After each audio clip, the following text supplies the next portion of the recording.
Welcome back on my channel. एक समय की बात है, एक पेड़ पर 4 चिड़ियाएं रहती थीं। चारों बहुत ही पक्की सहेलियां थीं। एक दिन एक चिड़िया ने 2 स्त्रियों को कार्तिक माह में गंगा नदी नहाने और उससे मिलने वाले फल के बारे में बात करते हुए सुना। उसने यह सारी बातें बाकी चिड़ियाओं को भी बताया।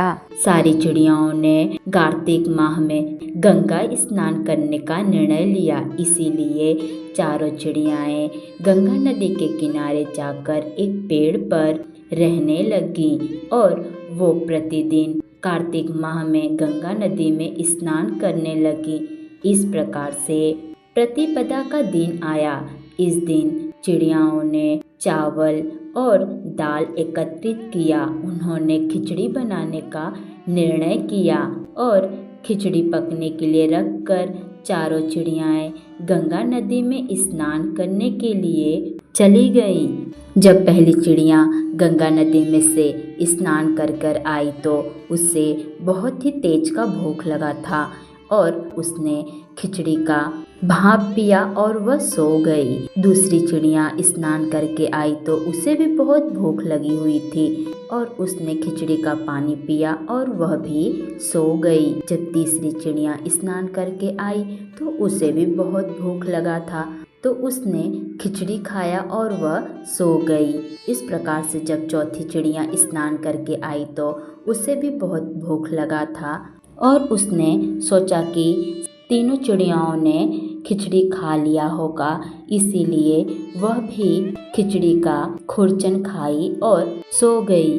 उसी दिन रात्रि के समय बहुत तेज का आंधी तूफान आया, जिसके कारण चारों चिड़ियाओं की मृत्यु हो गई।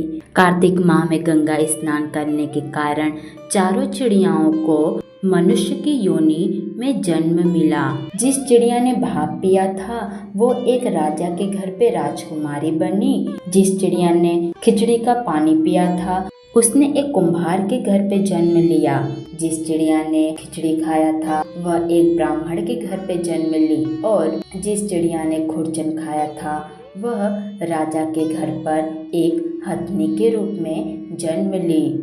जो चिड़िया कुम्हार के घर पे जन्म ली थी वह राजा के महल में दासी का काम करने लगी और जिस चिड़िया ने ब्राह्मण के घर पे जन्म लिया था वह राजकुमारी की सहेली बन गई।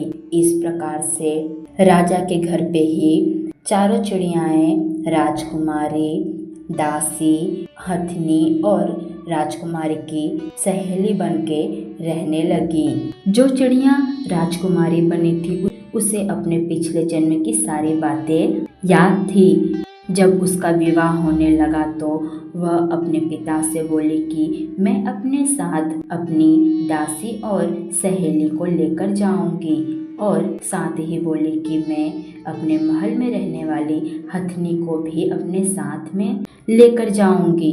तो राजा ने अपने मंत्रियों को कहा कि हथनी को राजकुमारी के पास लाया जाए, परंतु राजा के मंत्री जैसे ही हथनी को उठाने गए तो हथनी अपनी जगह से नहीं उठी। इसीलिए राजकुमारी स्वयं ही हथनी के पास गई और जाकर उस हथनी के कान में पिछले जन्म की सारी बातें बोल दी। सुनकर हथनी तुरंत ही खड़ी हो गई। यह सारी चीजें राजकुमारी का पति देख रहा था तो उसने राजकुमारी से पूछा कि आखिरकार तुमने हथनी के कान में ऐसा क्या कहा कि हथनी तुरंत ही अपने स्थान पर खड़ी हो गई।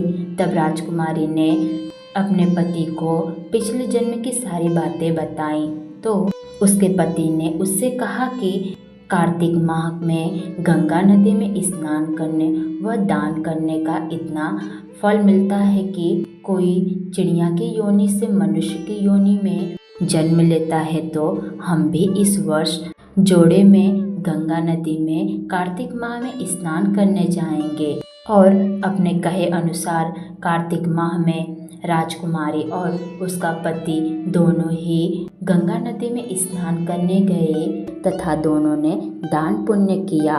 इस प्रकार से कार्तिक माह में गंगा नदी में स्नान करने के कारण राजकुमारी और उसके पति ने पृथ्वी पर सभी प्रकार के सुखों को प्राप्त किया और मृत्यु के पश्चात दोनों ही बैकुंठ में चले गए।